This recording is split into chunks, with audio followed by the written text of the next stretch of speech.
Welcome back. We're continuing on today with our 2025 season previews for the full-time drivers that are racing this year with Kubota High Limit Racing. And we'll continue on with our final rookie driver that we'll be talking about here during these previews. And that is Sye Lynch, the 27-year-old driver out of Apollo, Pennsylvania, driving the Triple X chassis that is owned by himself. He is the car owner of this machine and this whole operation. And so Sye Lynch is a pretty big step for him, going on a national tour for the very first time. As far as the crew help goes, everything is to be determined right now. But from what I have heard, he does have some guys that are going to be joining the team.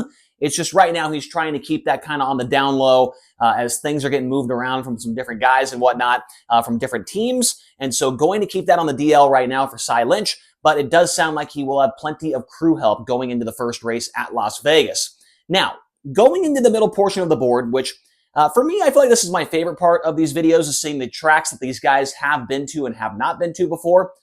So for Sye Lynch, there is a lot of red. Clearly, there is 22 tracks that he has not been to before that are on the high limit schedule this year, including a ton of tracks right at the beginning of the season. Vegas, Paris, Arizona, Kern, Vado, Tulare. Right there, that's like the first 6 races. And then continuing on, you've got Texarkana in there, Route 66, Dodge City. And so the first, 12 races of the year are going to be tracks that Sye Lynch has never seen before. The entire West Coast swing with Skagit, Silver Dollar, Douglas County is in that mix as well. Placerville, you could throw Tri-City there, I-81, 141, Red Cedar, Lakeside, Lawrenceburg, Kokomo, Florence, and Path Valley. All racetracks that Sye Lynch will be visiting for the first time this season. When it comes to tracks that he's won at before, the only one that is on the board is Lernerville. As you could probably imagine, he's won there, I want to say 10 times in his career, and he was very close to winning last season with High Limit Racing there. And then we go over here to that side of the board. The SprintCarRatings.com system has him as the 65th best driver overall in 2024, according to their ranking system. And he's that low because he really did not have a lot of races, and he did not get any wins, which both of those stats really bump you up in those ranking system on that website.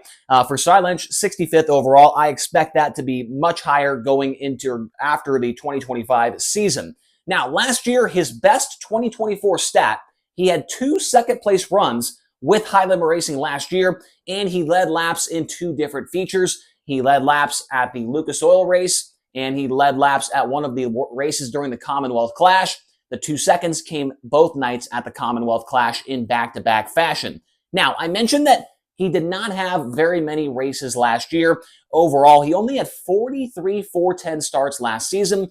The one thing, though, with Sye Lynch, in those 43 races, 37 of them were with either the Outlaws or High Limit Racing. So there was not many times where Sye Lynch was running against a local show or, anything like that. He ran the first race of the year with fast, and then I think he maybe sprinkled a couple more fast races in there. But for the most part, 75, 80, 90% of the schedule last year for Sye Lynch was all with the Big 2 Series. During that time, in those 43 starts, 0 wins, 5 top 5s, 8 top 10s. He had 35 laps led, a plus-minus of -133, a starting average in the features of 11.5, and a finishing average in the features of 15.2. So definitely a lot of numbers in there that Sye Lynch is hoping to improve on in 2025, although it's going to be much tougher when he is running against the best guys each and every weekend. Down here in the strengths department, we've got strengths, we've got improving, and we got the prediction down there as well. For the strengths for Sye Lynch, I do think he is a pretty darn good qualifier. For the most part, he has went quick time at the Kings Royal before. He's went quick time on Friday night of the Knoxville Nationals. He's went quick time before with the Outlaws, and I think he's been very close, maybe a second a couple times in qualifying with High Limit as well. So qualifying has always been a pretty good strength for Sye Lynch, and you're going to be needing that on your side for a majority of the season. Qualifying is so important here with these 2 series. And then he is prepared for the national tour, in my opinion. As I mentioned last year, 43 starts, 37 of them coming against the best competition, and kind of the same story, different dance when it came to 2023 as well. Sye Lynch has been running against the best competition for the most part for the last couple of years. He knows what that pace is like. He knows what it's like to be out there on the racetrack with the best drivers. And so I would say he's pretty well prepared for this next season coming up. And also, he beats to his own drum, meaning that, he doesn't have anybody to answer to with this thing, right? He is the car owner. He's the guy making the calls. It's not like he has some guy that owns the car that he has to try and impress, and he has to run well or else he's going to get fired or anything like that. So Sye Lynch able to set his own goals, have his own expectations, and I think that will help him kind of be more relaxed when maybe things aren't going well. If they don't go well at the very beginning of the year, he could think, well, I don't have to worry about getting fired, right? I'm the guy that's making all the calls on this operation. So I think that is something for a guy like Sye Lynch that'll definitely help him out, not having to worry about something like that. He can just worry about the on-track performance. Now, improving. What can he improve on? The one thing I will say is the feature performance needs to be improved a little bit. His average finish is 15.2. That's not the best, but we have to remember that most of the time he was racing against outlaws or high limit. And then the minus 133 and the plus minus is not obviously very good. So the feature performance, I think, could definitely be improved for Sye Lynch. There's a lot of times where he starts up front because he qualifies well and gets to the heat race. Sometimes in the dash. But that feature finish needs to come down quite a bit.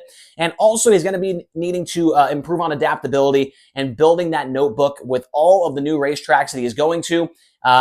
He's going to have to learn how to adapt to a place like Tulare and then go to a place like, Vado, and then go to a place like Lawrenceburg, right? I mean, there's so much adaptability with the schedule with high limit this year. Most of the time with high limit, it's 3/8 miles and under. We do have, Eldora, Port Royal, couple half miles in there. For the most part, it's 3/8 quarters, 1/3 miles. So obviously we know the schedule is very diverse, and Sye Lynch is going to have to be pretty adaptable to be successful this season on the tour. And also he's going to need to clean up the DNFs. Last year, with just the high limit side of things, he had 7 DNFs. And I want to say it was 26 total starts last year. He had 7 DNFs. Now, I don't know if they were all from mechanical problems or whatever. I know I can think of one off the top of my head at one of the Lernerville races. He got upside down.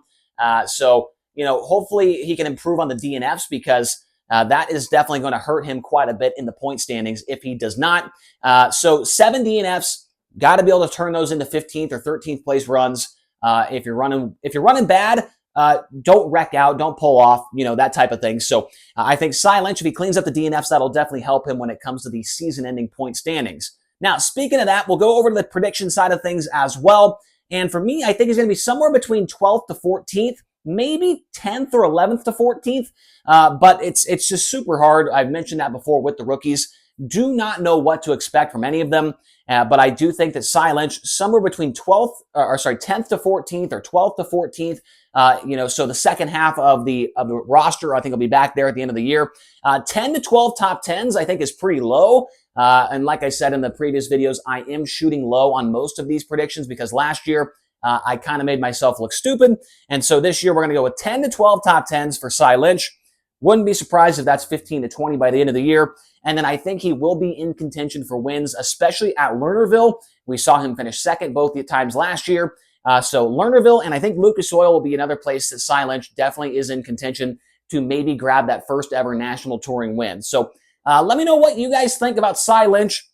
Let me know your prediction down in the comment section below. Where do you think he ends up in points? Do you think he gets a win? If he does get a win, where do you think that's going to happen? How do you think Sye Lynch is going to do in 2025 with high limit racing? Let me know your thoughts down in the comment section below. As always, make sure to hit the like button, hit the subscribe button, and we are going to the Jackets game. That's why I'm wearing the sweatshirt tonight. Go Blue Jackets. They're playing the Dallas Stars, trying to get into a playoff spot. So we'll be doing that tonight, and we'll be back here tomorrow to give you another season preview for high limit racing. Don't know who it's going to be. If you want a specific driver, let me know in the comment section below. We'll make sure to get that done. Thank you guys so much for watching. We'll talk again soon.